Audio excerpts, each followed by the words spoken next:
सोलापूर न्यूजमध्ये आपल्या सगळ्यांचं स्वागत.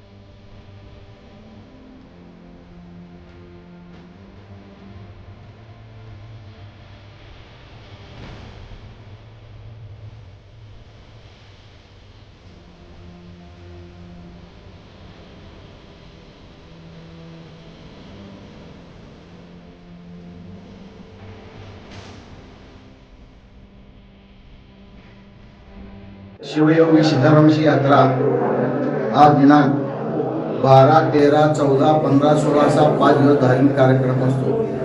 आज पहिला दिवस म्हणजे एंडी मंचन, त्याच्यानंतर उद्या अक्षता, परवा दिवशी होम, त्याच्यानंतरचा 15 तारखेला दारूचा कार्यक्रम आणि 16 तारखेला कपडे असा 5 दिवसाचा धार्मिक कार्यक्रम असतो. या कोरोना महामारीमुळे गेल्या वर्षीही सिद्धारामाची यात्रा ही योगदंडाच्या साक्षीने झाली. 9.5 वर्षापूर्वी सिद्धारामेश्वरांनी योगदंडाच्या ह्याच्यानेच यात्रा केली. तोच आज हा दिवस आलाय. नंदीध्वज हा 1-1.5 वर्षापासून आहे. सर्व भक्तांना एक विनंती आहे की आपण ह्या कोरोना महामुळे आपण या यात्रेवर सर्व वंचित झालं.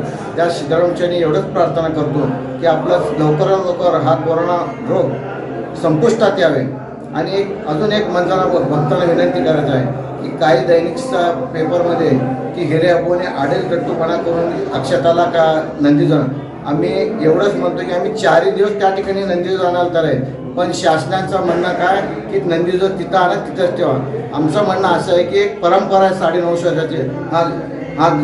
हा जो लिंग आहे ह्या लिंगाची पूजा करून नंदीध्वजाची पूजा करून आपण बाहेर पडतो, पुढं योगदान जातो, त्यानंतर पालखी तो म्हणून हे प्रथा आहे. हे प्रथा मोडू नये म्हणून आम्ही शासनाला विनंती करतो. आणि पंच कमिटीने मी सांगतो की आपण कोणाचे आरोप करू नका.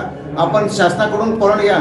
नंदीध्वज आम्ही वाड्यातून मंदिरात आणायला तयार आहे, पण परत आणायचं आपण परवानगी घ्या. त्याच्यातमध्ये काही आम्ही तयार फुकट आमच्या नावानं कोणीही म्हणजे काही वृत्तपत्र आमच्या नावानं बदनाम करत तसं करू नका. असं भक्तांना विनंती आहे. बाबा आम्हाला इच्छा आहे की बाबा नंदीध्वज हा संमती कट्ट्यावर पाहिजे, पण शासनाला परवानगी द्यायला तयार नाही. शासन परवानगी दिले.